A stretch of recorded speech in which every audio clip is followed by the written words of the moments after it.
And then it's okay if I call you Dr. McKay? Yeah, or you could just call me Sarah. All right. Is that And like... it's Mackay. It's Mackay. Oh, Mackay, okay. Mackay, yeah, that's how the Scottish pronounce it. Mm-hmm. But you Dr. can just Mackay please or Sarah? please just call me Sarah. It's much more normal. Just skip Don't the stand on formalities. Yeah. Please. All right. It's fine by me. All right. So where are you? Where are you calling me from? Oh, I'm from right outside like New York City. There's a little town like on the fringes of New York City metro area. Yeah. Yeah, that's where I'm from. What's it called? So, Ramsey. Cool. Yeah. It's not nice. super famous. Is that where you grew up, or is that where you're from originally? Oh, okay, That's cool. where I grew up. Yeah. Nice. I was born in Virginia, but my parents came all the way here. I saw in your bio that you grew up in New Zealand. I did. Or you were born there at least? Yeah, I was born there. Yeah. Mm-hmm. I did my undergraduate there. So I was there up until I was 21. Mm-hmm. Do you like New Zealand or Australia more? Australia, I think. Australia? I've been here for longer than I was there. Mm-hmm. It's not really a competition, but I think Australia has more opportunities and it's more optimistic and positive. New Zealand is pretty, but right now it can be a bit down in the dumps. What's that mean? Like people are cynical or just a bit miserable. Mm-hmm. No, then it's not sort of, I don't know, I just find Australia a really positive, optimistic, exciting place with lots of opportunity. Mm-hmm. But everyone likes different things, right? Yeah, that's true. So, that's interesting because like for me, the closer I drive into the city, the angrier people get on average. So out here, if I'm driving and I like cut someone off by accident, they'll just like wave it off. In the city, it's like a what's really funny is my niece, who has just turned 18. She's 18. Came and stayed with me from New Zealand over Christmas time, and said that people in Australia, around where I live in Sydney, and I live by the beaches, she said people here don't drive with purpose and people are more aggressive in New Zealand. So really? It's not like a city country thing. It's like it's like cultural or something. Yeah, something like that. Yeah. It's cool because in Jersey we're known for bad drivers. So is it weird? Like you said, your niece is still in New Zealand. Is it weird, like living apart from like your family that you like grew up with? Because I always wonder how like my parents feel. Australia has about a third of Australians were not born in Australia. Oh, really? And New Zealanders and Australians travel. So I left the country to go traveling when I was 21. And then there's no phones or internet or anything. You just rang home from a phone box once a week. So it's been so long now. No, and my husband's Irish. His family's in Dublin.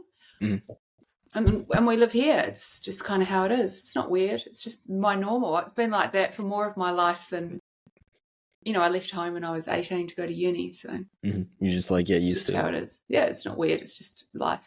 It's fine. All right.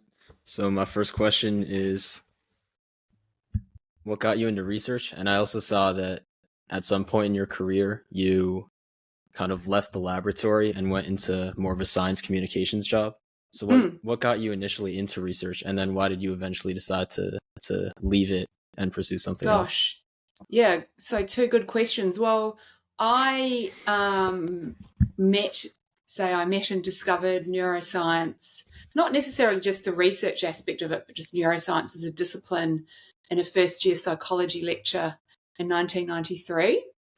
So I was like 18, just at uni. And back then, neuroscience wasn't really a discipline in the universities. There was kind of different neuro components and lots like in anatomy and physiology and pharmacology, etc.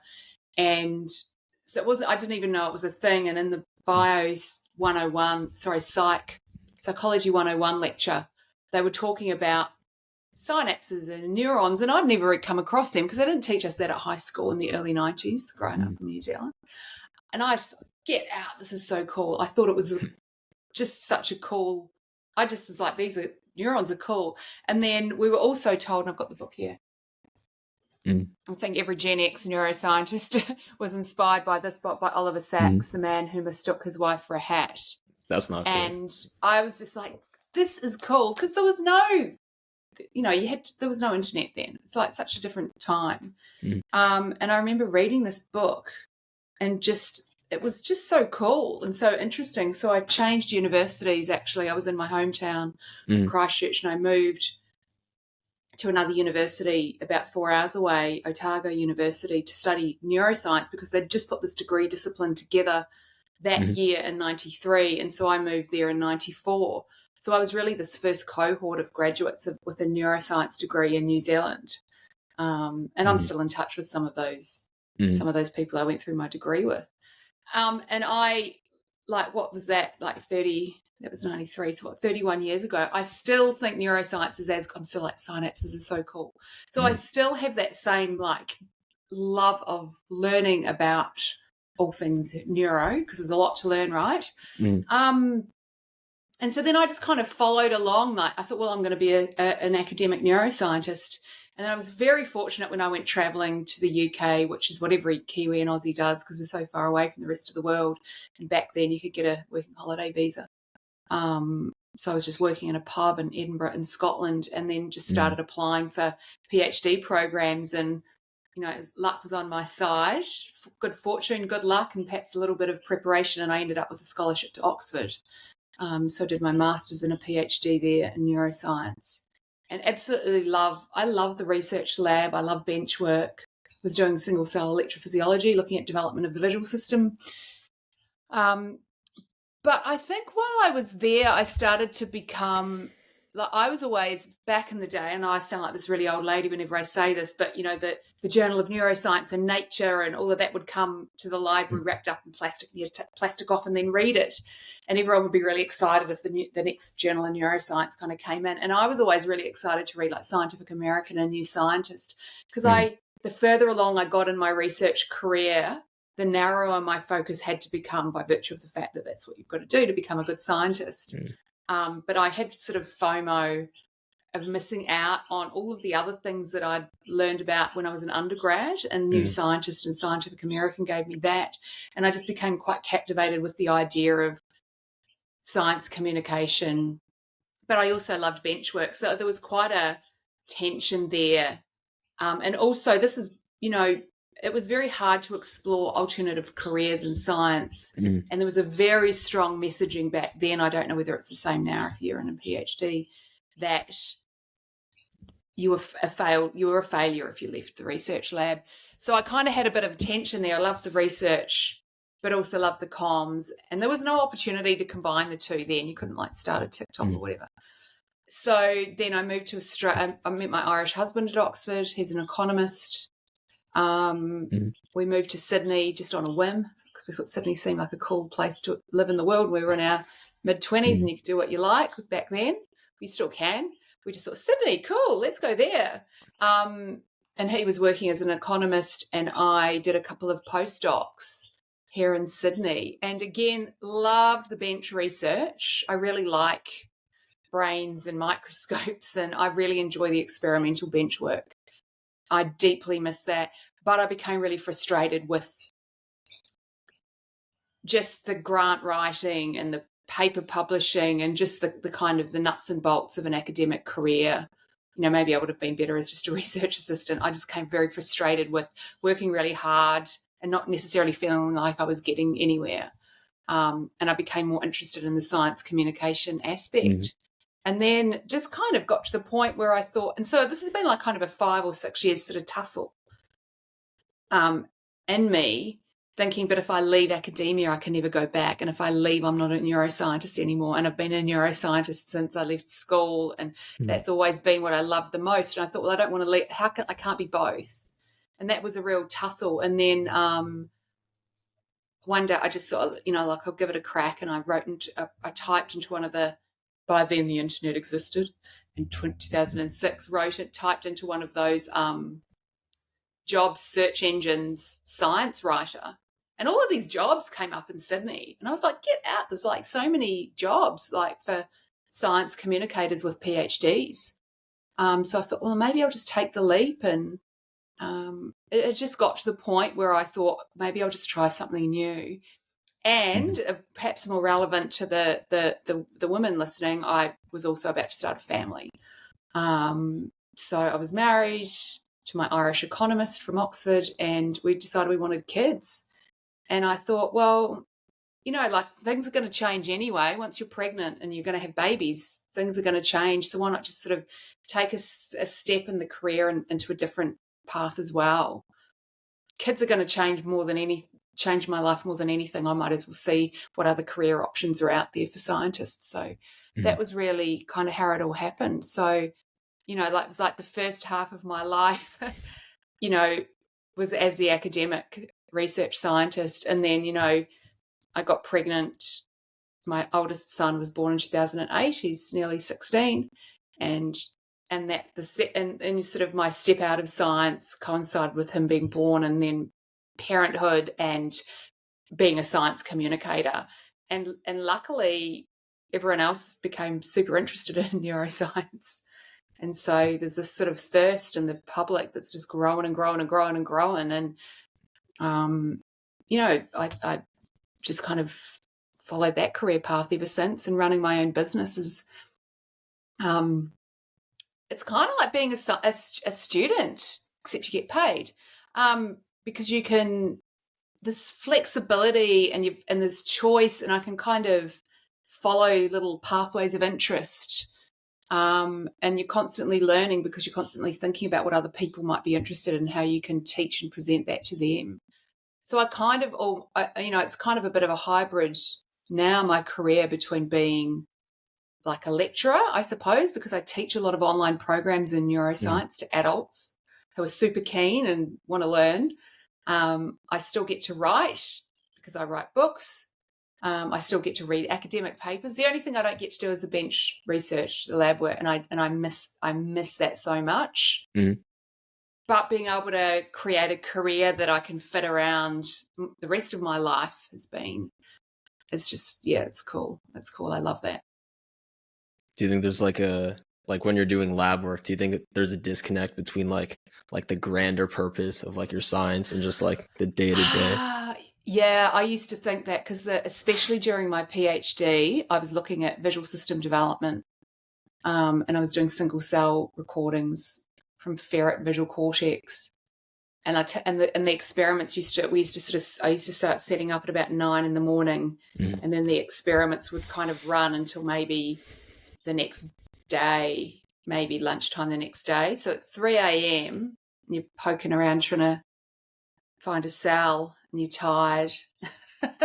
And I felt like, why am I even doing? Because really what we were looking at was neuroplasticity. We were looking at plastic changes. We were almost like looking at synapse development in real time. And no one outside, like my mum, like no one outside the neuroscience world even knew what that, if it was now, because I'm working on plasticity, and people would like lose their minds with excitement. Yeah. Not that they really know what that word means outside neuroscience. Cool, yeah. It sounds cool, but back then we barely even used that word, right? And so I felt there was a disconnect. But for my postdoc research, I moved into spinal cord injury research because I just felt like that had a purpose and it was relevant, and I'm still really kind of has a big place in my heart. So I felt that every time I sacrificed a little lab animal, a little rat or a ferret or something, I didn't feel so pained by that. I did get quite tired of that aspect, the emotional aspect of, the animal sort of research. But with spinal injury research, it felt like it was much more applied. The basic, how does the brain wire up during development, felt less relevant. But, that was 20 years ago, 25 years ago now. Now that research is starting to have meaning, it's now what we understand about brain development is incredibly relevant and applied. Back then it seemed so like esoteric, but still interesting from a science perspective. It was an interesting neuroscience problem to solve, but no one else in the world cared. Spinal cord injury research, people cared. And I did grapple with that. That was one of it felt like too removed from the real world to matter. Did make me sometimes think, why am I doing this?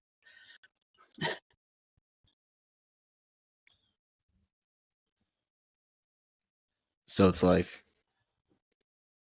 when the research it's more relevant to other people's lives, you felt more like there was a purpose behind it. And yeah, absolutely. Yeah. And then when the research was more like pure. Because then you can talk about, and I think it's nice to, like purpose without wanting to get too philosophical, like finding purpose in your work. I think, there's all these different formulas for working it out. And I like this question. I was actually taught by a bone biologist in one of my postdocs. He said, I just asked myself 2 questions. 1, is it awesome? 2, does it help? And what I was doing felt awesome, but it didn't. I didn't feel like it helped because who cared? Yeah. I think people would care more now if I was to then explain what I was doing, because people get neuroscience and are really curious about it. But the spinal cord injury research, yes, it was awesome. Scientifically, neuroscientifically good questions.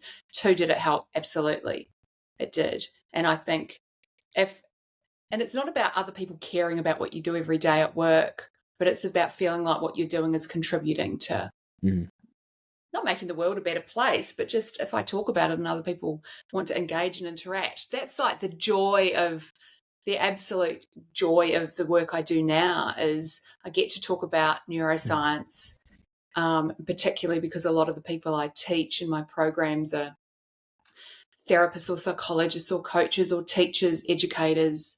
They're really interested in human behavior and change, and they perhaps never did neuroscience when they were younger. And they're so interested and so keen to learn. So it's really awesome. They think it's awesome and it helps them. And so that's that perfect combination there. It's a privilege to be able to share your thrill about something. They get excited about something and have other people get excited about it. Whether it's, I don't know, it was a Taylor Swift concert on Monday night, whether it's being excited about Taylor Swift and having other people share in the joy, or whether it's talking about brain-to-brain synchrony and, I don't know, 2-second person neuroscience. Like that's also cool and people care. And so having that, being able to like kind of talk to people about stuff that they also care about, that's magic. So like sometimes lab work, it's like you do it and then people are like, huh, what's that for? But then your job right now, you get to talk about like practical applications to neuroscientific findings. Yeah, but you know what? Like if I went back in time to thinking about single cell electrophysiology and, like you're mixing up your buffers and you've got your tungsten microelectrodes and I think back then as well, there was a lot of secrecy because there was in the UK at that time when I was in Oxford, there was a neuroscientist working in my department who was actually my thesis examiner, Professor Colin Blakemore. He passed away about a year ago. His daughter, Sarah Jane Blakemore, she's a neuroscientist now at Cambridge and has done a lot of work on the adolescent brain. At that time, Colin Blakemore was getting sent pipe bombs in his mail, and there were animal rights protesters breaking into our department. Sometimes we would barricade ourselves in the lab. The UK at that time in the late 90s, early 2000s, there was a lot of pro-animal rights activists. I don't know what they're being activists about something else now.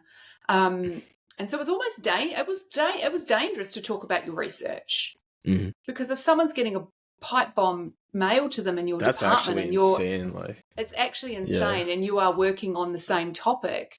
I had a flatmate during that time. I flatted for about 6 months outside of college. Most of the time I lived in Oxford colleges.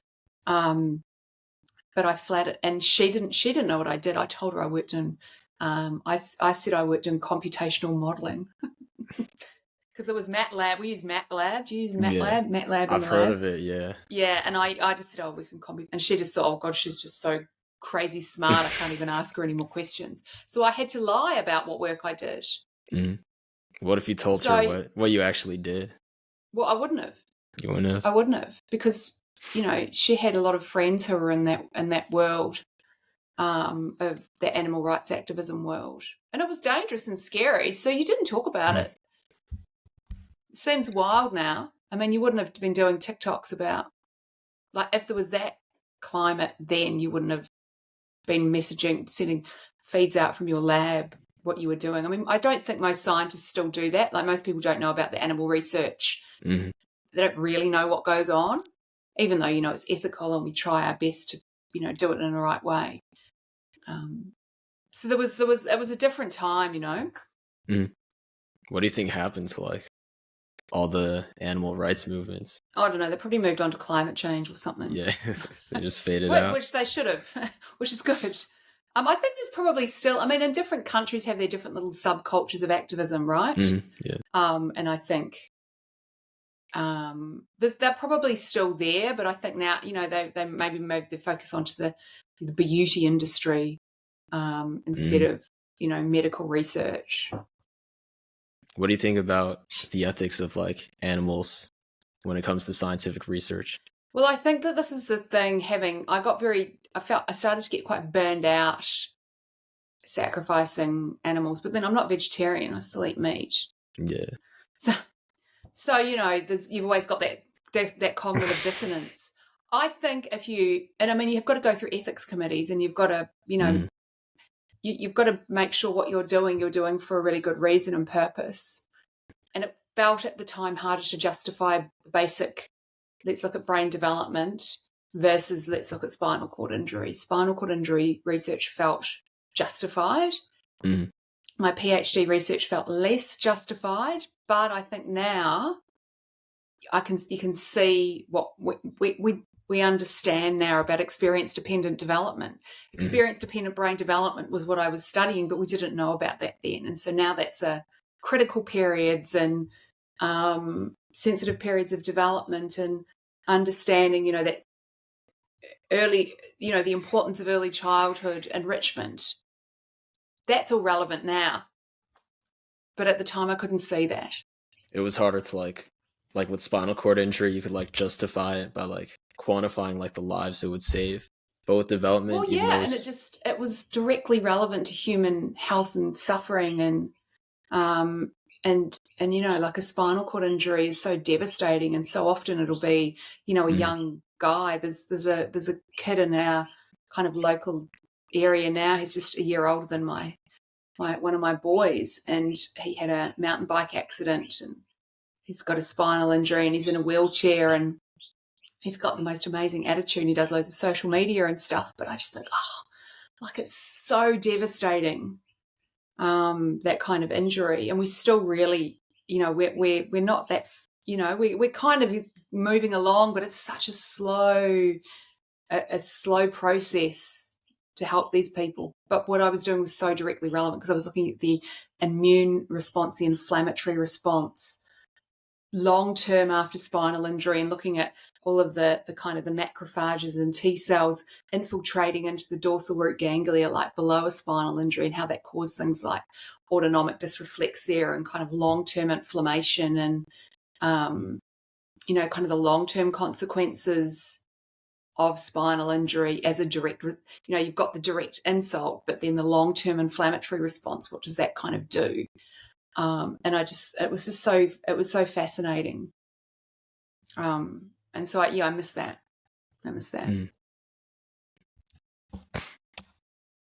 You also talked about neural synchrony earlier. Oh, yeah. Yeah. Yeah, well, it's the whole second-person neuroscience, dual EEG recordings is just kind of having its moment. And I think, I say to my students, because I get students who come in who haven't had a neuroscience, maybe a little bit of psychology background 20, 30 years ago, and they come in and go, mirror neurons. That's the only thing they know about this social cues or brain, and I'm like, that's a big like pop psychology term, mirror neurons. Yeah.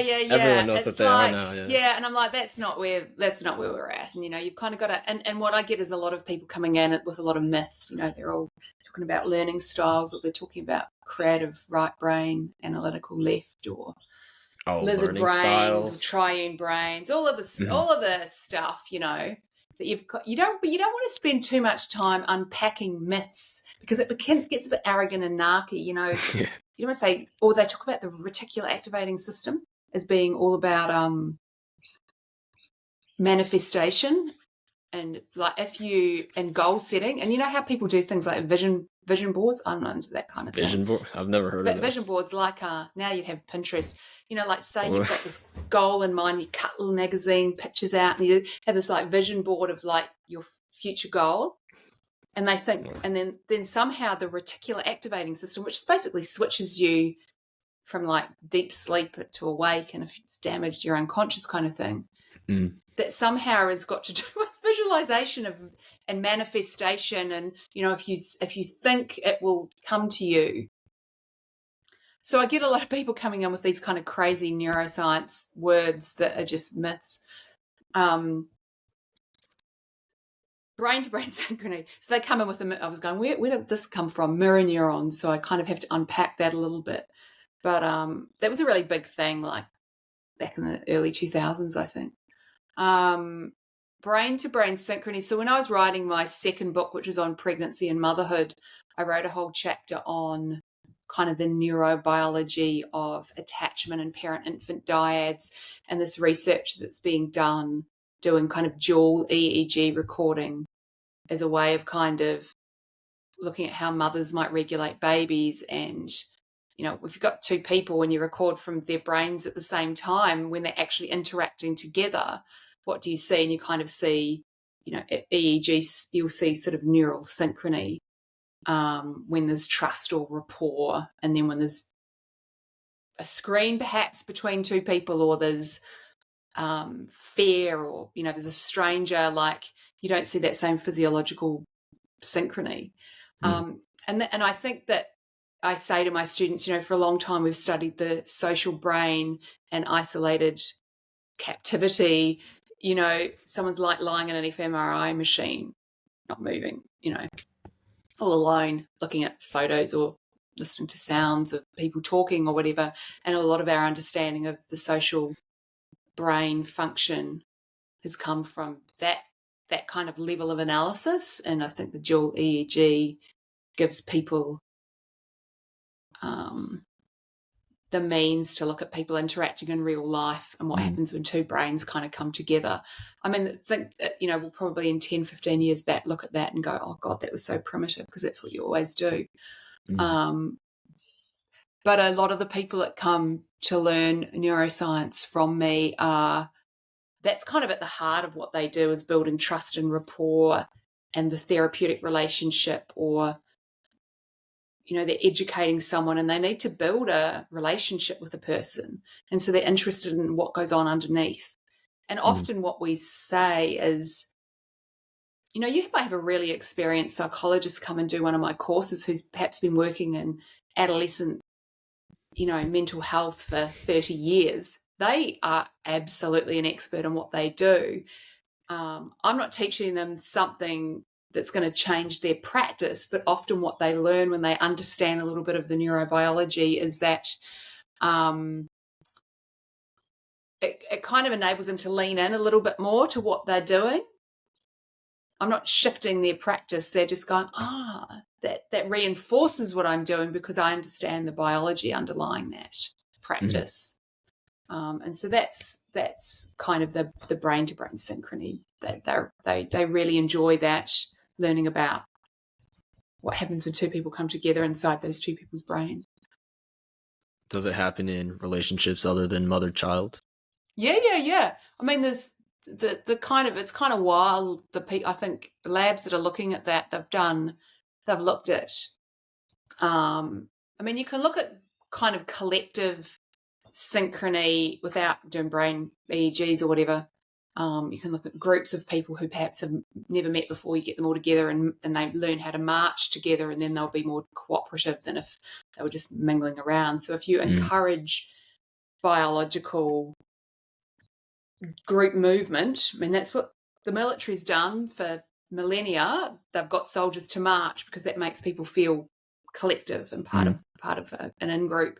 That does mean that the downside is this, othering.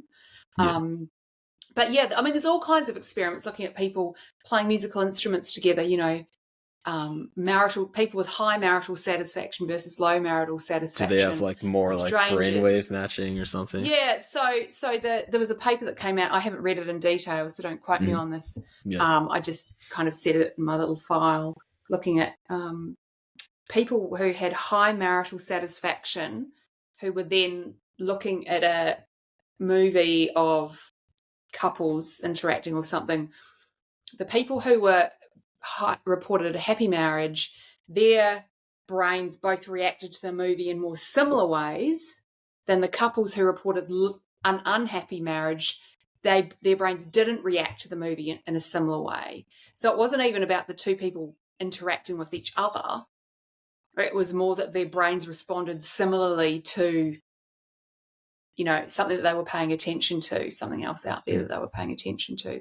So there's all kinds of stuff going on in that space at the moment.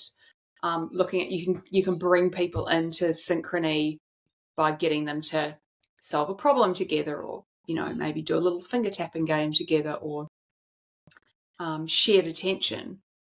But I mean, it's not my field of research.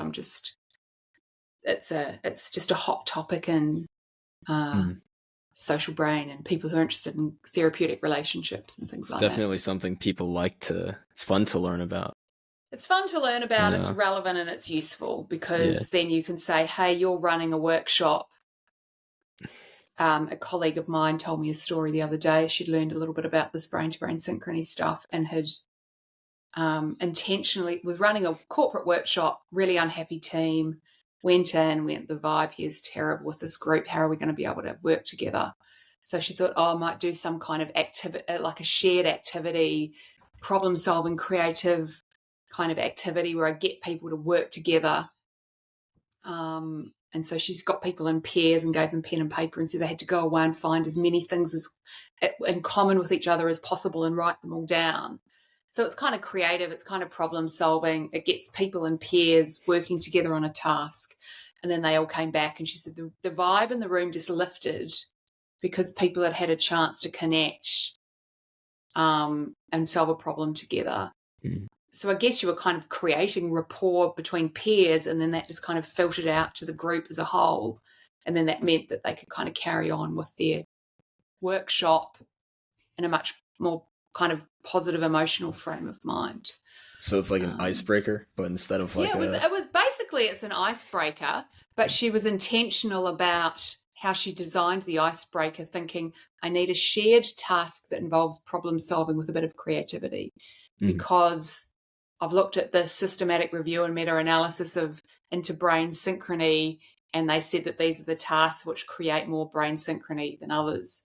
And problem solving was one of them. So that was her icebreaker. So as I often say, you might not be learning anything new from neuroscience, but it might enable you to double down on what you've done. And then I also say to my students, you're all interested in applying neuroscience and using neuroscience, but like, what does that even mean? Like, you're just saying brain words, you're just saying amygdala or prefrontal cortex, or you're just throwing words out there that naming brain anatomy or something. So are you explaining the brain to the people you work with? You're a psychologist. Are you talking about the brain to your client with anxiety as a way of psychoeducation, as a way of educating them about the stress response? Or are you perhaps doing an icebreaker informed by what you've learned about neuroscience? Or are you changing your practice? And the way I kind of explain that is because I've got teenage boys. I'm sure you were a teenage boy once. Yeah. I'm one like, right now. So what? You're a teenage boy right now. So it's like watching a wildlife documentary. I'm sure your mother's like sits back and what document? I've just learned to take the David Attenborough approach to parenting. Just sit back and let's watch because it's kind of wild. And I have large. My oldest son is 6'4" and is still growing, and he's quite the. He told me he's not an alpha; he's a sigma. What he actually said? That's crazy. Yeah, 6'4" is insane as well. But he says, wow. I don't go around telling people that because people don't like. And he's quite. What?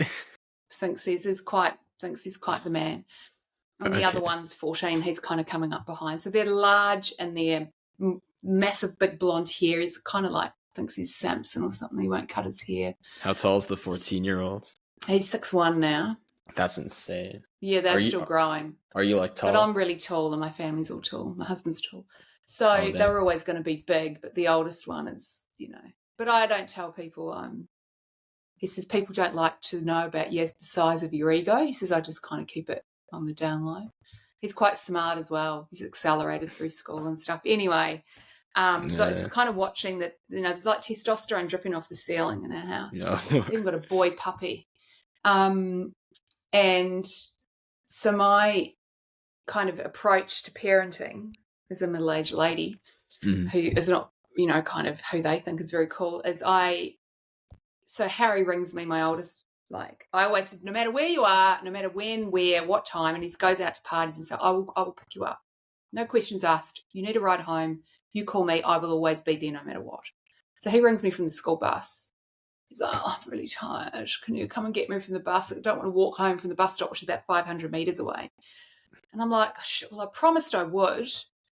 So I drive him, go pick him up, drive him home, goes upstairs, comes back downstairs 10 minutes later and is in his boardies with a surfboard. And he says, I'm going to the beach for a surf because we live on the beach.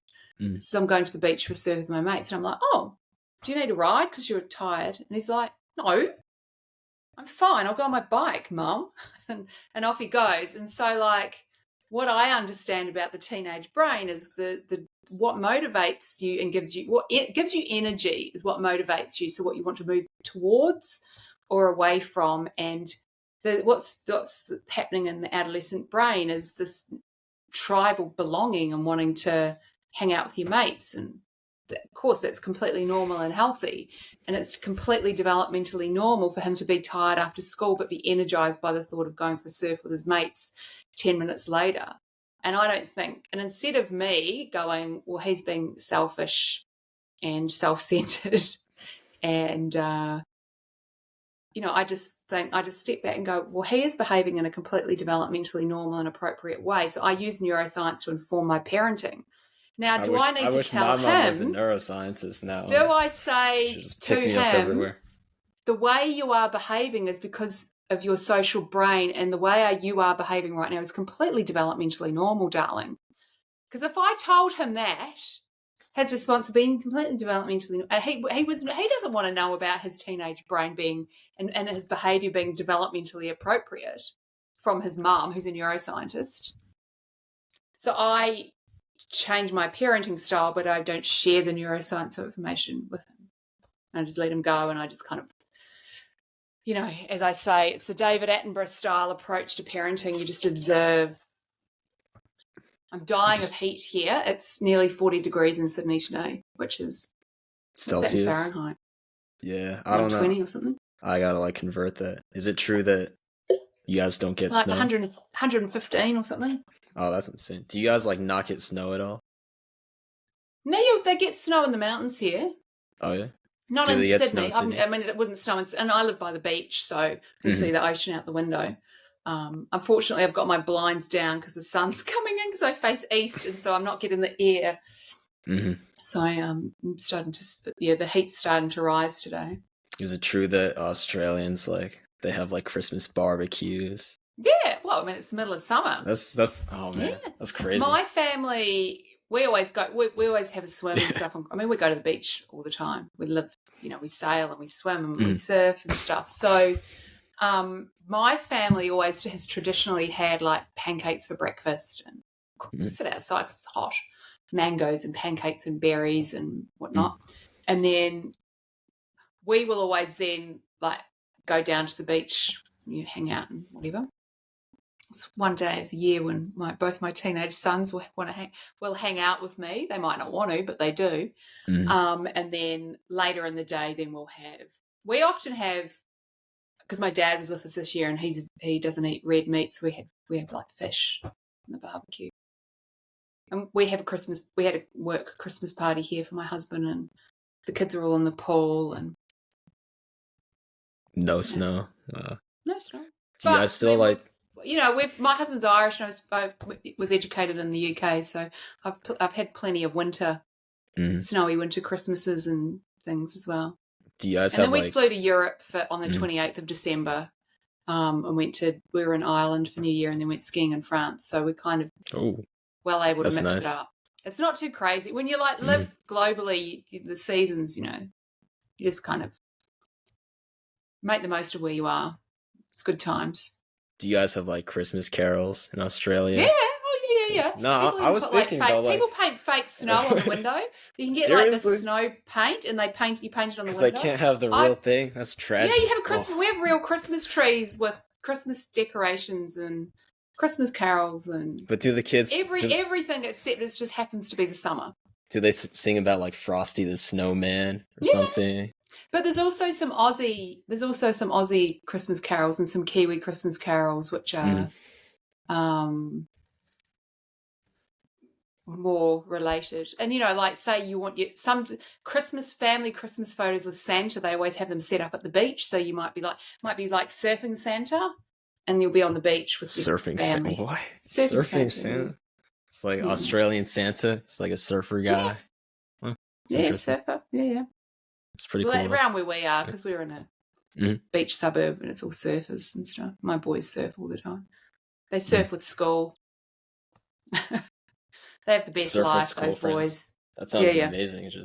Surf. Tomorrow, one of them's going sailing for one of his subjects at school. Are you serious? One of them's doing surf. One of them. My oldest one, he's doing his final 2 years of high school, like what would be your junior, senior years, and getting ready to go to university and all of that. It's murder. But because he's doing accelerated maths a year early, he's got a gap this year for a couple of hours a week in his kind of timetable, and they've filled it up with lifestyle, and so he's doing his surf life-saving certificate at the moment.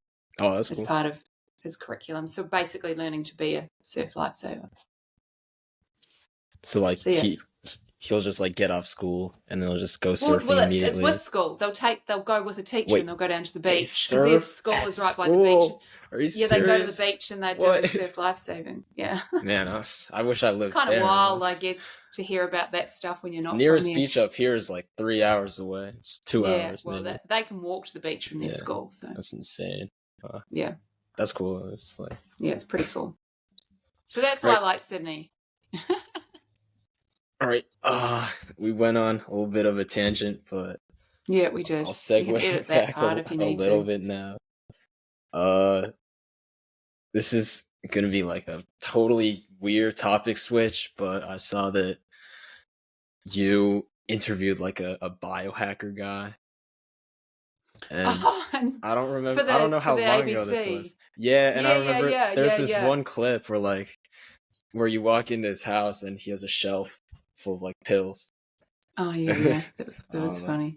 I was just wondering what you thought about the biohacking movement. So the ABC here in Australia, it's like the BBC in the UK, and they have a science kind of their flagship science show. It's called Catalyst. And they get different people in to kind of do a show. It takes a year to make an hour of TV. And we were there was kind of a pair, one was body, one was brain, and I was presenting brain, looking at living healthier longer or something. How you could have a really long, healthy life in terms of brain health. And so we went over to the Bay Area to kind of meet. We went to the Buck Institute, which is kind of an aging institute, actual scientists doing research. But then we went around met some kind of there were a few people we met that didn't actually even make the kind of show. So we were like looking at keto drinks, and we were looking at cryo freezing. That was before everyone was jumping in an ice bath the last couple of years. And then we met this biohacker dude, and it was hilarious because I asked him his age, and he wouldn't tell. He wanted to tell me his biological age. He was like, "Oh, you mean my chronological age?" Well, actually, biologically, and I'm just there, kind of going. And I respect the hustle he's on. That's dedication. The hustle. It's so like the whole the bro science. Who's a bro? The whole bro science thing. The whole bro science Bay Area thing, right? And I think I'm not entirely sure like what was going on with how integrated he was into that scene, but anyway, his house was kind of wild, and he had like hundreds of supplements, vitamins and things that he was stacks of them, whatever you call them. Must have been a fortune. And then I kind of said, I guess I was trying to understand, like, it takes so much time and attention to self-optimize, and it's so self-absorbed to self-optimize. It's all about self. It's very selfish in a way, and this sort of obsession with self-optimization and taking all these supplements and focusing in on that, it almost felt like it was coming at the expense of so many other things that we know are really good for you, like connection and exercise and eating a good healthy diet and just like living like a normal human. We met another guy, and I kind of said to him, he does his diet and his keto drinks, his keto and ester drinks, and it's so totally optimized. And I was like, dude, do you ever just like go to the pub with your mates and have a burger and a beer and a laugh? Like, do you ever just kind of let loose and and he was like, why would I do that? So I feel like some of them are so focused in on optimization that there doesn't seem to be a lot of fun in there. Not a lot of room for just letting loose every now and then, which is kind of what life's about.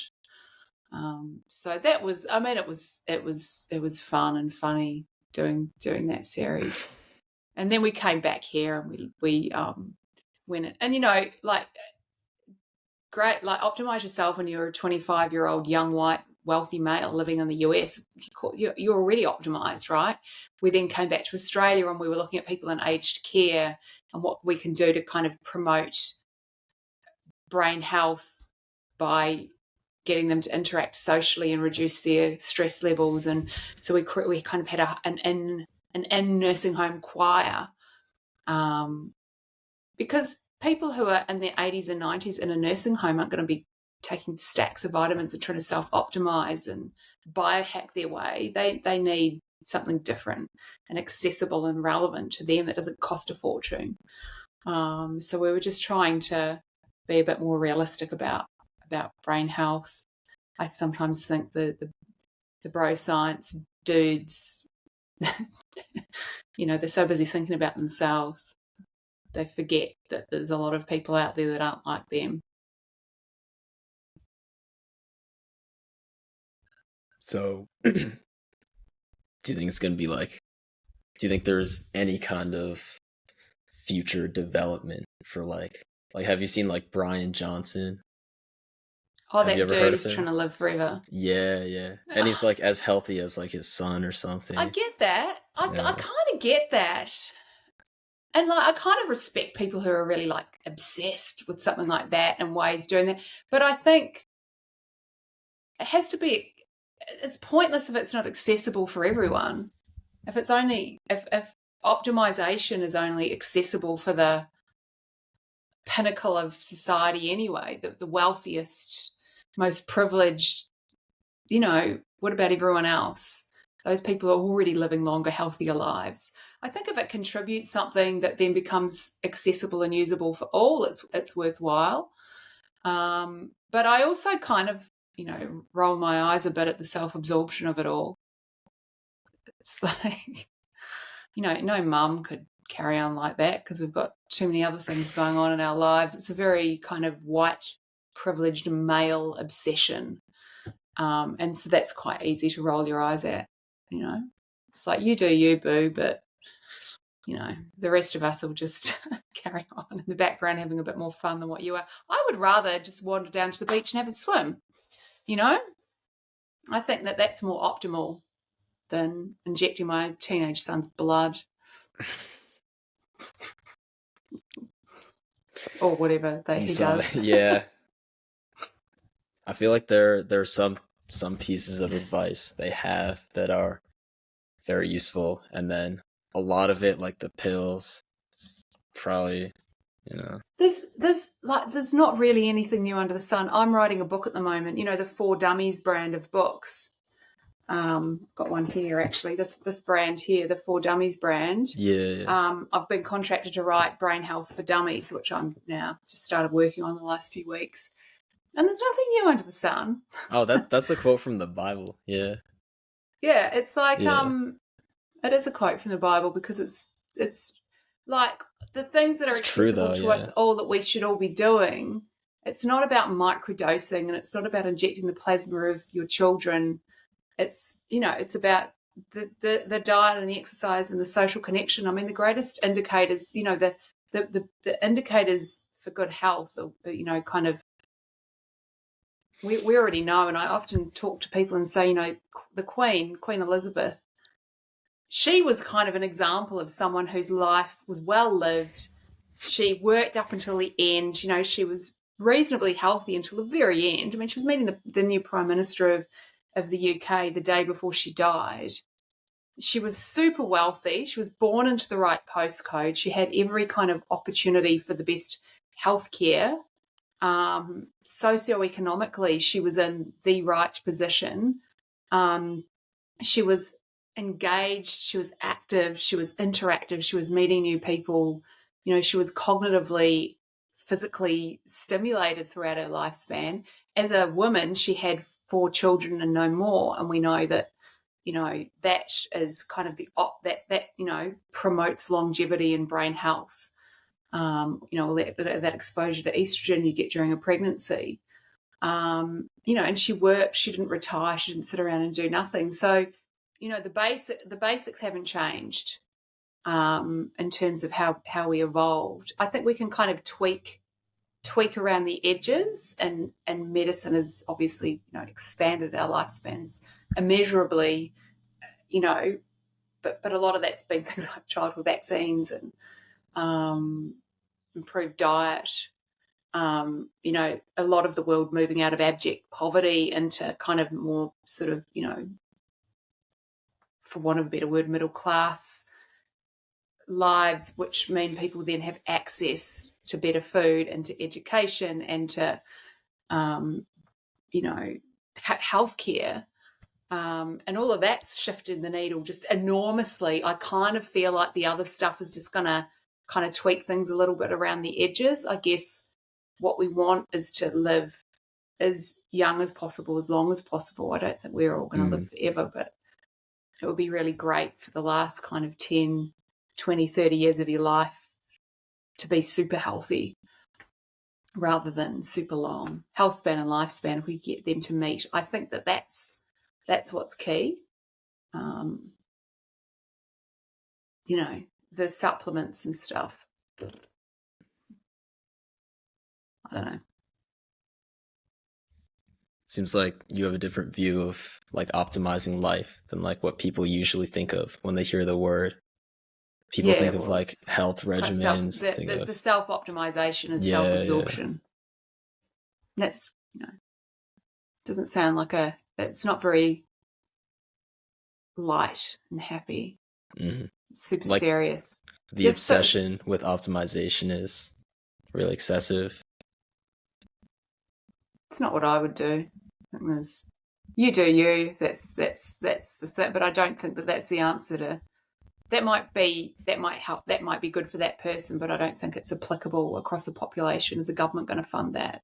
I mean, the US government wouldn't, but you know, is that applicable across a healthcare system for all? I think that should be really what the focus is, and the people who are in poverty, who are kind of right down the bottom of the rungs, they're the ones that we should be helping, not the fellas who are already sitting at the top.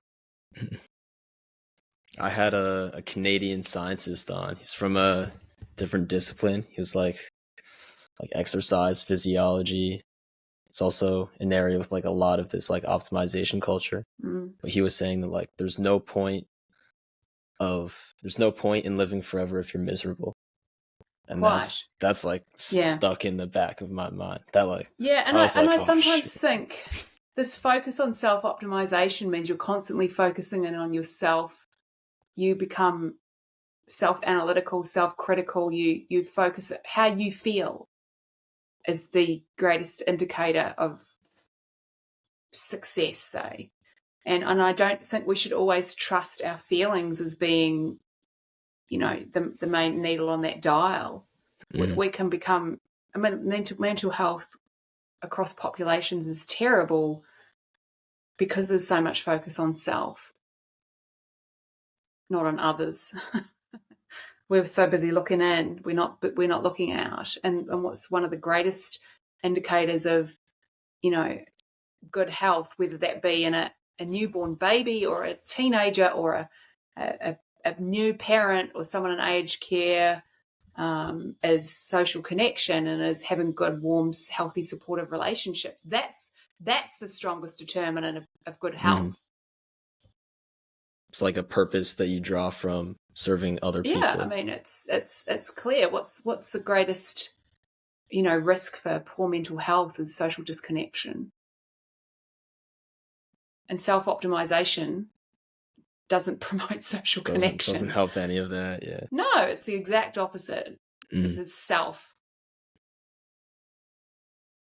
Do you think that the passage of time and aging is something that science should try to fight or something it should yield to? Yeah, I mean, fight is a strong word. As I said, I think it's kind of an open-ended question. If we could get health span and lifespan to match up, if we could give everyone the opportunities, and I always say, regardless of what you think of the monarchy or British royalty, and I'm in a Commonwealth country and I lived in the UK. If everyone had the opportunity to have a life well lived like the Queen, I mean, not everyone wants to be the Queen, but a life whereby your health span and your lifespan match, and you can work up till the day before you die. And it's been rich and full of other people who care about you, then I think, and you've been well enough to enjoy that, you're not spending those last 20 years in care, then that's a very worthy goal. And to make that accessible to everyone, not just those at the top of the socioeconomic pyramid. For both men and women, do you think, and like anyone else, do you think parenthood is something beneficial? Especially because I know with this newer generation, there's a lot of focus on self-optimization and like pushing your career up and up. Yeah. And look, it sounds to me that parenthood is like sacrificing a lot of that, but it also sounds like you gain a bigger purpose from it that matters more. I never wanted kids for a very, very long time. And then I worked for a couple of women who didn't have families, and they were kind of mean. and that started changing my way of thinking about what a good life is and what a life well lived is, and the kind of person I wanted to become, and looking forward 10, 20, 30, 40 years. What did I want to be doing, and who did I want to be surrounded by? And I also, this, just to have these experiences is kind of what life's about, not like being better at who I am, but just having an enriched big life full of experience. And so those kinds of things changed my mind in terms of not wanting kids ever, to thinking, you know what, I kind of think I do. And then I'm sure that there's a biological clock ticking in there in women. It is a much bigger sacrifice to have children as a woman than as a man, because you've got you go through the pregnancy and you go through this enormous, it's a physical, spiritual, social, and we now know neurological change, because I've written a whole book on how pregnancy changes the female brain for the better, but it's incredibly physiologically demanding. And then having kids just throws your life up in the air, and you've got to kind of put the pieces back together again. And then, you've got to have married well, have a good partner in that, or have the most extraordinary support system, because we didn't evolve to mother alone or to parent alone. And the first few years of parenthood for me were hard because we didn't have family living in Sydney, and my husband had just been made a partner at his firm, and my boys were super easy kids. They were like super easy babies. They were robust and healthy and slept and fed. But it's such a shift in self-identity. You have to become someone new. There's this word now we use, matrescence, like adolescence. It's like this becoming, you become an adult when you go through adolescence, and you become a parent when you go through matrescence, because everything changes. And so it was incredibly challenging, but also, like, you make a family, and now I'm like, I watch these boys become men in my house, and all of those years that I put into parenting them.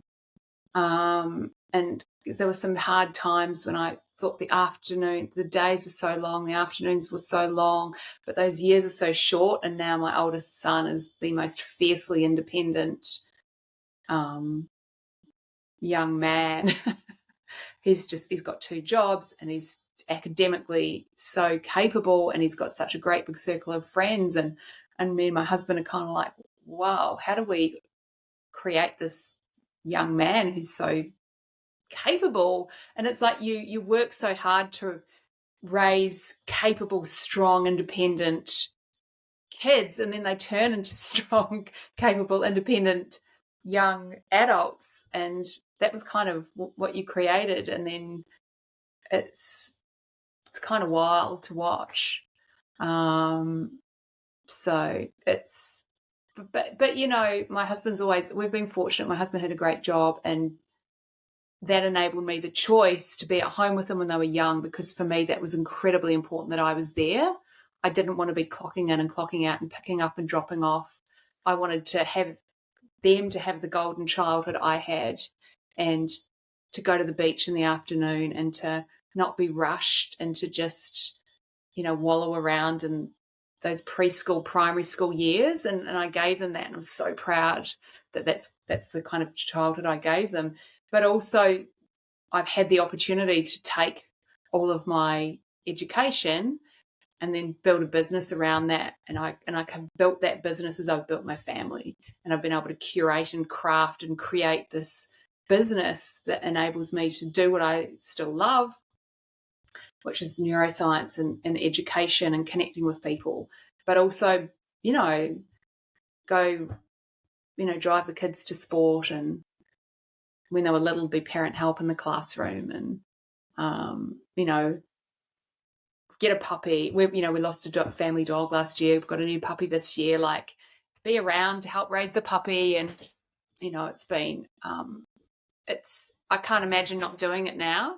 It's hard, but it's, it's kind of, it's the high. I think parenthood gives you the highest highs and the lowest of lows, and it's just it's just a life experience I never would have missed out on. And now we go skiing or sailing or surfing or whatever with these cool kids, and it's hilarious and fun. You guys have never regretted it? When they were really little, I didn't regret it, but I didn't like it very much. I did not like them. I didn't like being a mum. I think it's different. And my husband was still going off to work every day, so he thought it was great. But it's really hard at the beginning when they're small. And it's really hard if you haven't got good support. And it's really physically draining and emotionally draining, because you don't get to go home at the end of the day because they're still there. And I missed Fridays. I missed that Friday feeling. But then I look back on that now, and I look at photos of when they were little, and they were so gorgeous and cute and cuddly, and they would sleep in our bed, and they don't come in the bedroom anymore. It was, yeah. No, I never regretted it. Sometimes I didn't like it, but I never regretted it. And they're your people, they're your family, they're your biology. You know, watching them grow is so cool. And then they keep growing, growing. They're like really big. What if he never stops growing? 7 foot. Oh well, yeah, I know. Well, it's getting hard to fly in flight. You're raising like an NBA player. He needs. We nearly need the exit rail, long haul flights, which my family does a lot. Are very difficult when you're very tall. Does he fit in like cars? Like Not I've really. got a car that if I was like an inch taller. Yeah, you've got to put the seat all the way back and. Yeah. It's like that. But all of that, that's like cool. It's fun, Parenthood is the great leveler. And I remember when I was pregnant for the first time, suddenly you have this connection with humanity that you didn't know you didn't have. And you'd just be picking up some apples from the grocer, and there'd be the old Italian fruit and veggie grocer, and he'd be like, you're having a baby. And, it just gives you this means of connection, and it gives you this community. And our neighborhood is just, I have so many friends who are parents, and the connection that you get through school and through kids' sport, and just this kind of collectivism, and watching all my friends' kids grow and all the kids in the neighborhood grow, and you've just got this sort of sharedness, the opposite of self-optimization. You've got this village that you don't have access to in the same way without kind of kids being brought up in it. And that's extraordinary. I love that. I love that community that comes with it. It's worth more than just buying the perfect pill combination and living 500 years. Gosh, yeah. Absolutely. I've heard that's a switch for you've talked a lot about motherhood. I've heard for young men, something I get told a lot is that when you're a dude, you're filled with like, you want to climb. I mean, this isn't necessarily gender specific. I'm sure there are plenty of girls like this as well. You want to like climb whatever ladder you've been given, make it higher up in the company, make more money. And I heard sadly, men do fine when they become parents. Look at Elon Musk. So I don't have to worry about any of that. So everything men don't need to worry. And that's, there's a lot to be said for gender equality and inequality in the workplace, and pay parity, and all of that. There is, for women, there is an enormous parenthood penalty or caregivers penalty. Men don't have that. So I wouldn't worry about it if you're a guy. I would be more concerned about that gender inequality, that gender gap that still exists, if you are to just measure career progression. But then I've got a few friends, female friends, whose husbands have always been at home. I've got one of my best childhood friends is a successful psychiatrist, and her husband's always been at home bringing up the kids. And so she can be successful in her career. It's like someone kind of has to be the wife and mother, at least when the kids are little.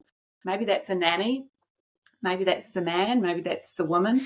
That is, and I don't think academia is very forgiving. And the problem with academia and medical research in particular is that kind of right around the time you think you're going to start having kids, or it's going to be a bit late biologically, it's kind of, when you're in your sort of a couple of postdocs in, perhaps you're trying to get a faculty position, and you can't have a career, you can't compete if you're pregnant and having children in the same way. It's a lot harder. And that's when we sort of see a lot of women dropping out. Certainly here in Australia, I'm sure it's the same in the US. So I think that's a real conundrum yet to be solved, I think, until we start to perceive. And I see that amongst my friends, that until it's just as acceptable for men to stay at home and be caregivers as it is for women to want careers. And at the moment, it's acceptable for women to want careers, but it's still not acceptable for men to be the ones that carry the domestic load. So the women can do that. Very, very rarely will you find partners like that. I've got 4 or 5 friends who are in that position, but it's not common. I've heard that girls like it when dudes know how to cook. Well, I think every human should learn how to totally random. feed themselves. Yeah, it's kind of cringe if a guy can't. Like, who did that for him? His mum all those years? That's what I've been working on. No one wants a mummy's boy. That's kind of gross and creepy. Yeah. We don't like dudes who cook. I don't know. I'm too old to think about that kind of thing now. But someone who can't look after themselves is just red flag. Infantile. Yeah. It's like, don't infantilize yourself by not being able to take care of yourself like an adult. It's kind of gross. That's some mum advice for you. Yeah. All right. Well, thank you so much for coming on. I've enjoyed every second of the conversation. You're very welcome. I feel like I've given you more like mum advice than neuroscience advice, but that's all right. Yeah, it's fine. It was all worth hearing. I'll remember all of that. All right. Well, you have a good day. I'm going to commence writing my dummies book, and I wish you all the best with the podcast and your PhD and future and wherever all this is going. Yeah, I mean, I don't really know either, but who knows? Doesn't matter. Just also enjoy the ride. Don't think too hard about what's happening. That's the problem. Just jump on in, carry on, have some life experiences, and you'll be fine. Don't overthink. Don't CBT yourself into depression and anxiety about the world. Just carry on. You've got a great life. You might not live close enough to the beach for my liking, but you're right. For any of our audience who want to know where to find you or learn more about you, do you have like a website? I mean, I know you have a website. If you want to link it. Yeah. Dr. Sarah McKay, or Dr. Sarah McKay, as you would say in the US.com. And, there's social media and there's courses and there's books and all the kind of speaking, all of the things that I do. There are links to all of that on there. All right. Well, thank you so much for coming on. It's been great. You're so welcome. All right. See you later. Bye. Yeah. Bye.